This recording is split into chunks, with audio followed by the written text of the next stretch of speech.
connaît l'expression « ça prend un village pour élever un enfant », je dirais que ça prend un village radio-canadien pour faire les séries qu'on fait.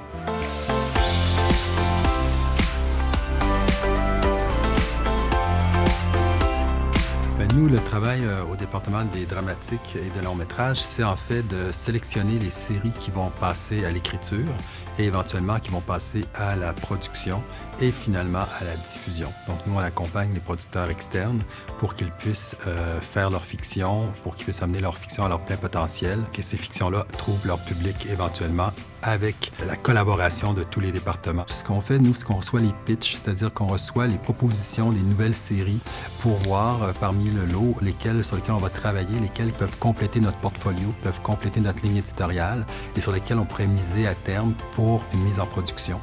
Quand les producteurs et les créateurs nous pitchent une série, nous vendent une série, ils ont une vision. Puis notre job à nous, c'est de les accompagner autant à l'écriture qu'en production pour que cette vision-là se réalise le plus possible. On chapeaute le projet du début à la fin, c'est-à-dire dès la lecture des premières versions de texte jusqu'aux versions qui seront tournées, en fait. Donc, il y a plusieurs allers-retours pour chaque version de texte, chaque épisode. On a à peu près 500 textes, plus ou moins, à lire en tout et partout dans une année. Là. Le but là-dedans, c'est d'avoir jusqu'à à peu près une demi-douzaine ou une douzaine de projets prêts à passer en production.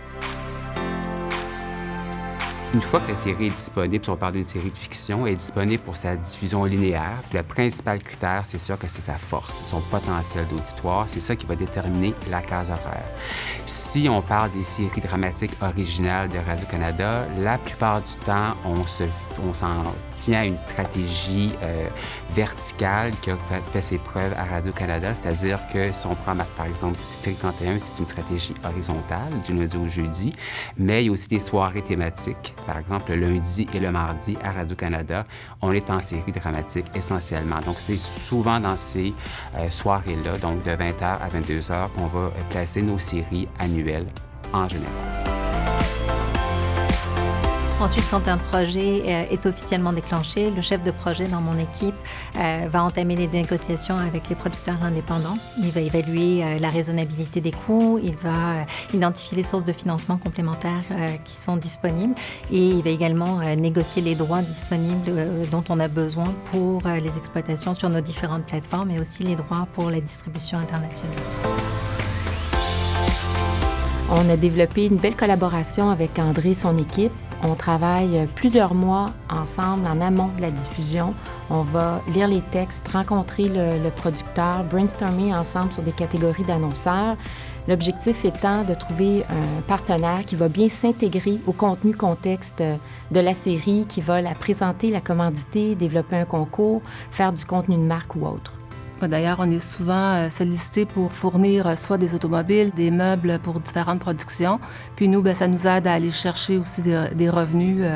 Par exemple, pour Cinquième rang, le producteur cherchait des véhicules utilitaires, des tracteurs pour le tournage. On a donc approché le client Mahindra, qui a été intégré dès la première saison. Le rôle, en fait, c'est de créer des expériences interactives qui sont très animées, très emballantes pour le public. Rendre les personnages attachants, créer une dynamique, raconter des histoires qui sont différentes et créer toutes sortes d'occasions où le public va pouvoir avoir un sentiment d'attachement avec l'émission. On entre toutes les trois dans nos secteurs qui travaillent conjointement pour faire, en fait, je dirais, la mise en marché d'une dramatique, d'une nouvelle émission. On travaille à deux niveaux. Au niveau de la production du matériel publicitaire, donc des autopromos qu'on va diffuser sur nos plateformes, mais aussi du matériel publicitaire qui va être destiné à l'externe. On va choisir le meilleur moment pour faire l'annonce quand on a une distribution, admettons, qui est complétée, quand on a un projet qui est confirmé.